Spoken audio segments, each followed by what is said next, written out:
Halo, selamat malam pemirsa. Tongkat estafet kepemimpinan nasional telah resmi berpindah. Pelantikan Presiden dan Wakil Presiden kemarin menandai babak baru dalam perjalanan demokrasi negara ini.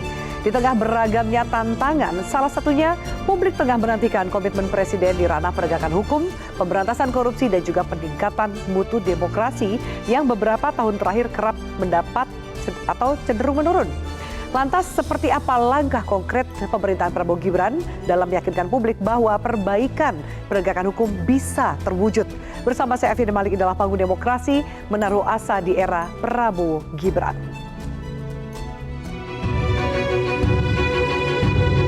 Kami siap melanjutkan estafet kepimpinan. Kita siap bekerja keras menuju Indonesia Emas, menjadi bangsa yang kuat, merdeka, berdaulat, adil, dan makmur. Dilantiknya Prabowo Gibran tak hanya menandai pergantian pemimpin negeri ini, tapi juga segenap impian, harapan, dan cita-cita besar bangsa Indonesia ke depannya, termasuk seluruh persoalan dan tantangan yang menyertai. Dalam pidato pertamanya setelah dilantik sebagai presiden, Prabowo Subianto menegaskan komitmennya, salah satunya terkait penegakan hukum dan pemberantasan korupsi. Prabowo mengatakan seluruh unsur pimpinan harus mampu memberikan teladan dalam upaya pemberantasan korupsi. Ia pun memberi contoh melalui peribahasa soal ikan yang busuk. Kita harus berani memberantas korupsi dengan perbaikan sistem, dengan penegakan hukum yang tegas, dengan digitalisasi.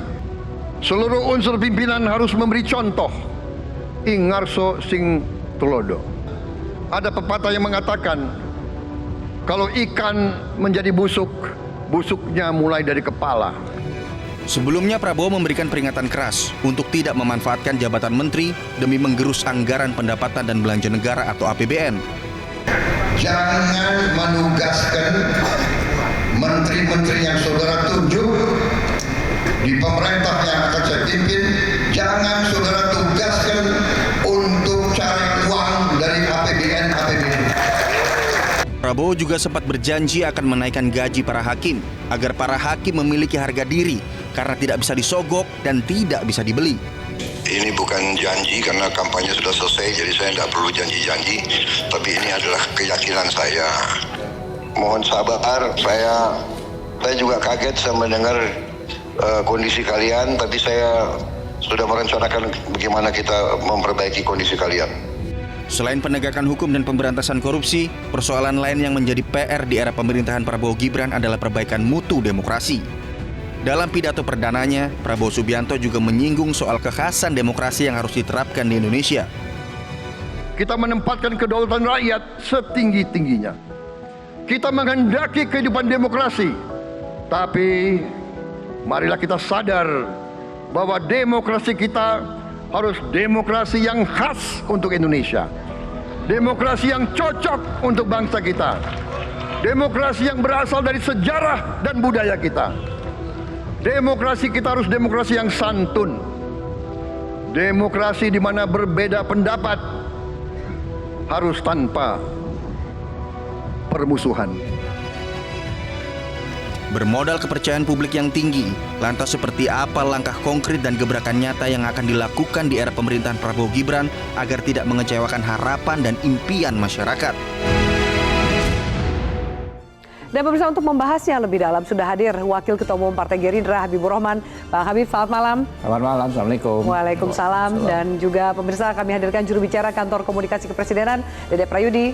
Mas Dede, halo, apa kabar? Halo, kabar baik. Terima kasih. Terima kasih sudah hadir. Siap. Kemudian di sebelah kiri saya ada peneliti Indonesia Corruption Watch atau ICW, Almas Syafrina. Mbak Almas, halo, selamat malam. Halo, selamat malam. Terima kasih sudah hadir di panggung demokrasi. Terima kasih sudah mengundang. Dan satu lagi kami hadirkan pengamat komunikasi politik Bang Effendi Ghazali. Bang Ege, selamat malam. Malam. Terima kasih sudah hadir para narasumber. Kita akan bahas terkait, kita baru pelantikan ini, which is ternyata responnya cukup baik. Ada respon yang sangat positif. Saya akan tampilkan grafiknya di mana di hari pertamanya anggaplah hitungannya ini adalah 1-2 hari pertama bekerja, pemerintahan Prabowo Gibran menuai optimisme dari masyarakat. Dari survei kepercayaan masyarakat terhadap kepemimpinan Prabowo Subianto mencapai lebih 80%. Kita tampilkan ini datanya di layar kaca Anda, silakan juga disimak para narasumber.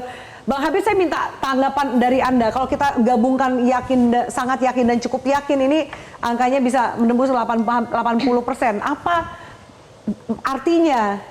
Bagaimana pemerintahan Prabowo Gibran melihat modal keyakinan dari publik terhadap pemerintahan Pak Prabowo dan Mas Gibran?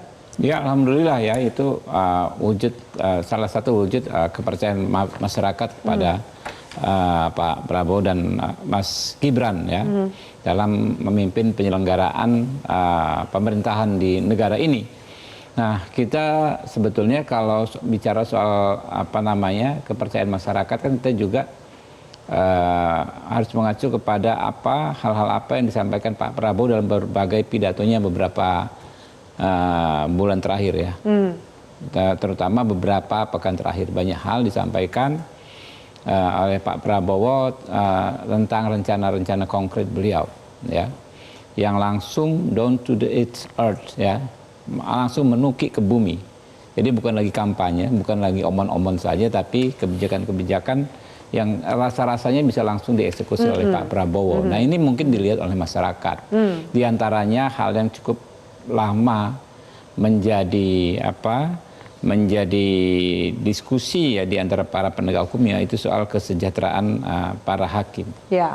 Para hakim ini kalau saya sebagai anggota Komisi 3 ya, 5 tahun saya kunjungan kerja ke berbagai daerah, itu nasibnya sungguh memprihatinkan. Padahal keadilan itu ada di tangan mereka. Sampai-sampai ada singkatan yang joke ya bunyi AKBP. AKBP? Anak kos belakang pengadilan. Jadi hakim-hakim itu ngekos tinggal kos di belakang pengadilan karena tidak mampu menyewa rumah yang cukup layak. Ya. Akibatnya apa? Akibatnya kesehatan menjadi tidak terjaga dengan baik, sehingga banyak yang gugur sampai meninggal dunia ya. Kalau Bang Egi ingat sahabat kita Bang Daniel Panjaitan itu kan dulu YLBHI sakit ya, almarhum sahabat saya ya, infonya sakit karena memang tinggalnya bukan di rumah yang layak lah gitu ya.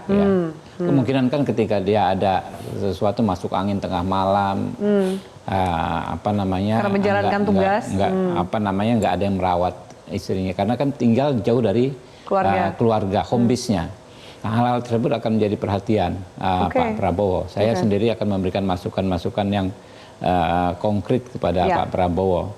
Juga tadi disampaikan dalam pidato Pak Prabowo bagaimana sebetulnya ini menjalankan apa yang sudah berproses baik di masanya Pak Jokowi, yaitu bagaimana kita menegakkan demokrasi, bagaimana bicara tanpa ada resiko macam-macam ya, berbeda tanpa adanya kebencian dan lain sebagainya. Disampaikan oleh Pak Prabowo. Di 5 tahun pemerintahan Pak Jokowi sudah dirumuskan yang namanya restoratif justice terkait dengan penyebaran ujaran kebencian dan lain sebagainya, dan ini akan terus dimaksimalkan ya. Jadi harapan masyarakat tinggi sekali, kami paham ya, itu harus ya, dan akan terus menjadi pedoman kami ya, pedoman Pak Prabowo terutama di eksekutif untuk menjaga harapan tersebut dengan kerja-kerja yang benar-benar bisa membawa hasil yang memuaskan masyarakat. Oke, kalau mendengar tadi jawaban dari Bang Habib, Bang Ege gitu, kita lihat bahwa memang banyak survei yang merilis gitu, lembaga data merilis bahwa tingkat kepercayaan publik cukup tinggi, responnya positif gitu. Tapi satu sisi juga ada yang melihat bahwa kalau harapan masyarakatnya ketinggian, takutnya gitu kan, mudah kecewa karena mungkin berharap begitu banyak perubahan dan ternyata langsung pengennya hasil yang bisa langsung terasa dan dilihat. Bagaimana Bang Ege melihatnya? Ya, saya yakin bahwa untuk ini ya harapan sangat tinggi, terutama kalau mau jujur ada juga sedikit gerakan tengah Agustus waktu itu dan sekarang diperbaiki total dengan semangat yang baru gitu ya. Bahkan ada berbagai gaya yang menurut saya itu menarik loh, memanfaatkan kekinian. Lagi sidang DPR, terus Bang Dasko menyampaikan telepon langsung ya kan, nggak perlu lewat kantor kepresidenan. Jadi banyak gaya-gaya baru ya dalam bentuk komunikasi. Tapi kan itu berarti eksekusi cepat tuh. Iya, ya kan? itu tadi yang saya katakan. Jadi banyak hal-hal yang menimbulkan nilai baru. Oh, ya bicaranya di mana-mana kan juga Pak Presiden Prabowo ini kan juga mulai keras. Hai, jangan kirim orang ke jabatan menteri ataupun wakil menteri untuk merampok APBN ya. Iya, Yang mana betul. itu adalah praktek yang kita tahu. Dan sekarang artinya walaupun besar, ya tapi di situ bekerja. Gitu. Jadi Iya. ada harapan-harapan lepas dari ini ya kabinet yang agak besar tadi gitu Iya. dengan jumlah menteri dan wakil menteri. Iya. Ada 23 poin yang ada dalam pidato itu yang menurut saya menarik. Tapi lepas dari itu, kalau balik ke pertanyaan Afi tadi, iya harapan sedang besar. Walaupun di sisi-sisi harapan itu kan ada macam-macam pertanyaan. Ini begitu besar kabinetnya, apakah juga nanti bisa melaksanakan tugas-tugas dengan efektif, efisien. Kemudian di bawah itu nanti bagaimana penyesuaian ya di berbagai kementerian. Nah, balik kepada beberapa topik kan orang juga akan melihat beberapa sisi-sisi penting dari pidato ini. Lagi-lagi kalau tadi kita sampaikan ini menurut saya nggak kalah lah. Saya juga pernah hadir inaugurasi Obama misalnya. Ini sesuatu yang memberikan harapan. Tapi tetap ada 2 poin yang saya jadi lagi-lagi nih Bang Habib kita yang harusnya jadi menteri, tapi dia tetap memilih anggota DPR. Ini semuanya sudah nggak tahu, dia memang maunya di situ kali ya supaya ada perimbangan. Tapi maksud saya, Kenapa? Apa 2 hal yang ternyata 2 hal juga? itu, yang pertama ini pelan-pelan ya, ini yang pertama. Nanti saya mau serahkan ke Almas betulnya ya, yaitu baik. Apakah seleksi ini sudah memenuhi harapan-harapan pada pertanyaan-pertanyaan tertentu.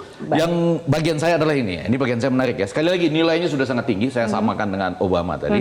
Tapi ketika menyebutkan bahwa angka kemiskinan kita masih besar, sadarlah gitu ya, berani melihat tantangan, berani melihat kenyataan. Terus kemudian anak sekolah nggak bisa ke sekolah, makan bergizi dan lain sebagainya. Ya, angka kemiskinan, jangan hanya bangga kita G20 atau ekonomi ke-16 gitu ya. Nah, pertanyaan saya yang melakukan itu semua siapa selama ini? Gitu. Pak Jokowi bukan? Nah, nggak tahu saya. Kan itu di sebuah sidang yang besar loh. Nggak, pelan-pelan nilainya sudah sangat tinggi. Saya sudah mengakuinya sampai pada. Jadi ini arahnya pertanyaannya Bang Egi atau mungkin masukannya buat saya aja. Ketika itu disampaikan, kan memang ya pembangunan itu harus berkelanjutan. Oke, baik. Kenapa ada angka-angka yang seperti itu yang harus kita sadari, nggak boleh kita memasukkan muka ke dalam tanah seperti unta gitu ya. Harus kita hadapi. Tapi itu terjadi kapan dan mengapa? Gitu. Oke, baik. Kapan dan mengapa? Mungkin nanti Ki, kamu bisa jawab, bisa jelaskan termasuk juga pembahasan hari ini adalah soal pemberantasan korupsi. Karena itu jadi agenda yang sangat penting. Apalagi kita tahu nih ada 2 Menko, Hukum HAM Imigrasi Pemasyarakatan dan juga Politik Keamanan, ada Menham dan Menkum.